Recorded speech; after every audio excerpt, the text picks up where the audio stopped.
이러한 사실들만 봤을 때 현재 S21 플러스를 사용하고 계시는 분들은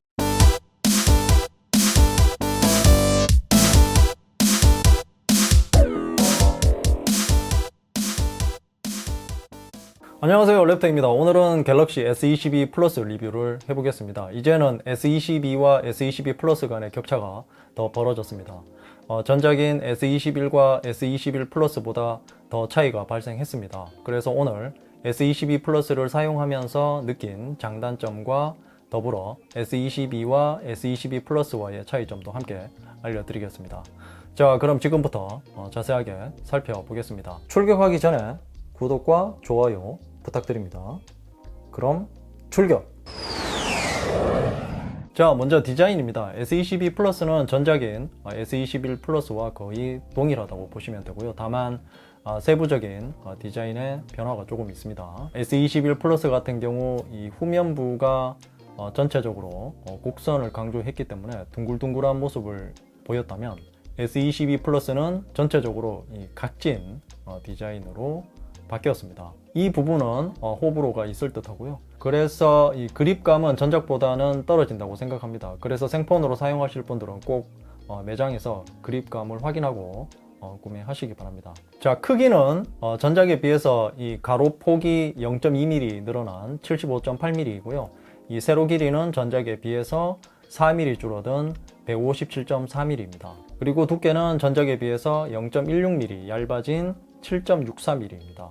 그리고 무게는 전작 대비 5g 줄어든 195g이고요. 그립감은 확실히 전작에 비해서 떨어지는 편입니다. S21 플러스는 이 후면부 양쪽이 둥글둥글한 디자인이었다면 S22 플러스는 후면 엣지 부분이 없어지고 완전 플랫해졌죠. 그래서 이런 부분 때문에 확실히 그립감은 좋지 않고요. 하지만 생폰이 아닌 케이스를 사용한다면 그런 부분은 문제가 되지 않겠죠. 자, 후면을 보면 팬텀 블랙 색상입니다. 이런 색상을 생폰으로 사용한다면 후면이 굉장히 지저분해질 겁니다. 미끌미끌하지는 않지만 이 지문 같은 것이 정말 잘 남는 편이고요. 물론 뭐 이것도 케이스로 사용하면 큰 문제는 없겠죠. 그리고 흠집이나 실 스크래치 같은 것이 잘 나기 때문에 눈에 잘 보일 겁니다.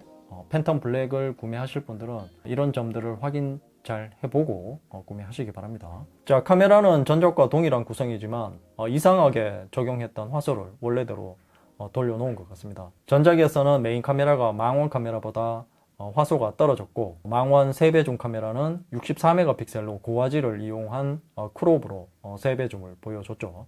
하지만 이번에 이 메인 카메라를 50메가픽셀로 화소를 높이고 망원 3배 줌 카메라는 10메가픽셀로 바꾸었습니다. 그리고 이 초광각 카메라는 전작과 동일한 12메가픽셀이 적용되어 있고요. 자, 다음은 실사용성입니다. 동영상을 볼 때는 이런 느낌이고요.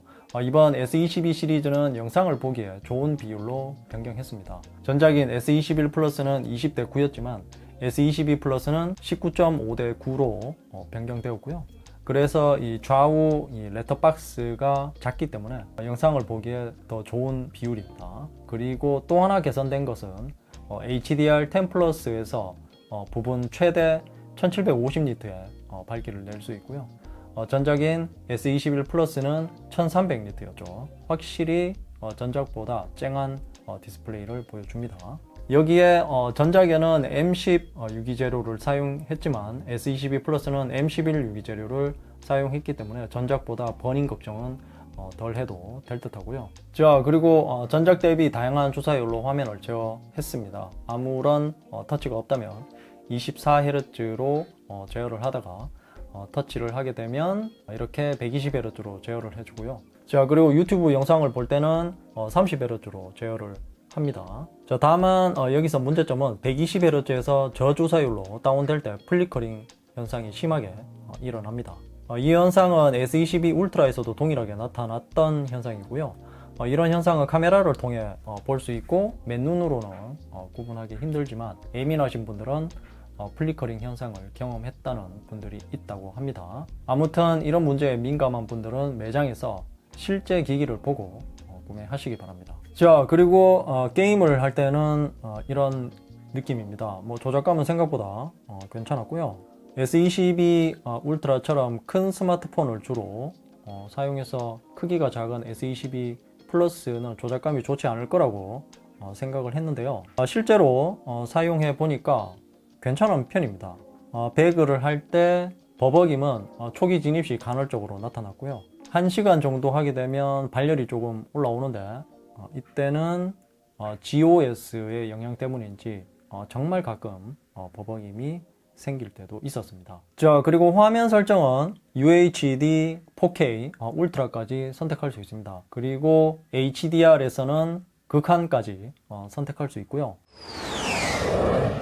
자, 다음은 카메라인데요. 메인 광각 카메라가 50메가픽셀이고 망원 3배 카메라가 10메가픽셀이고요. 초광각 카메라는 12메가픽셀입니다. 여기서 두 모델의 차이점은 S22 울트라는 초광각 카메라의 듀얼 픽셀과 위상차 검출 AF를 지원하지만 S22 플러스는 지원하지 않습니다. 그래서 초점을 잘 못 잡을 확률이 매우 높은 편이고요. 자, 메인 카메라로 찍은 사진을 보면 날씨가 정말 좋아서 그런지 사진도 정말 밝게 잘 나온 듯 합니다. 하지만 확대를 해보면 초점이 조금 안 맞는 느낌이 들죠.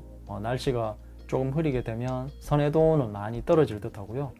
메인 카메라의 센서 크기가 전작보다 더 커졌는데도 사진의 품질은 조금 떨어지는 것이 사실인 듯 합니다. 이 사진은 초광각으로 찍은 사진입니다. 초광각 역시 밝게 잘 나왔죠.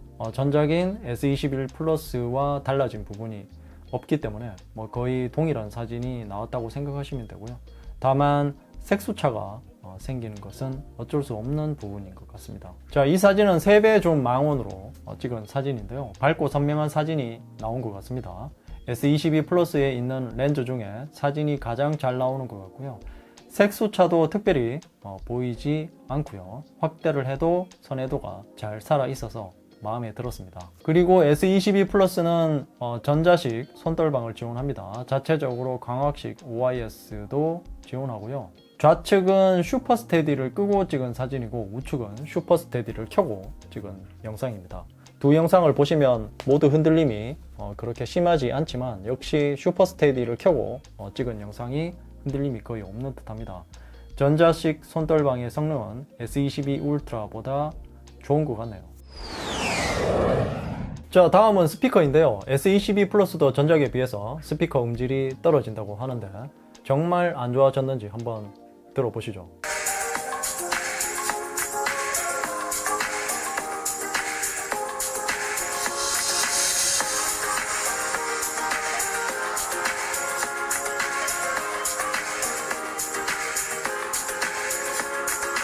자, 음질이 전작인 S21 플러스에 비해서 약간 떨어지는 듯한 느낌은 조금 있습니다. 음의 크기도 조금은 작아진 듯한 느낌도 들었고요.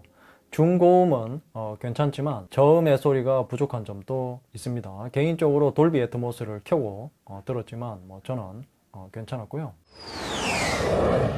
자, 다음은 배터리인데요. 전작보다 300mAh 작은 4500mAh의 용량입니다. 용량이 늘어도 모자랄 판에 오히려 용량을 줄이고 있습니다.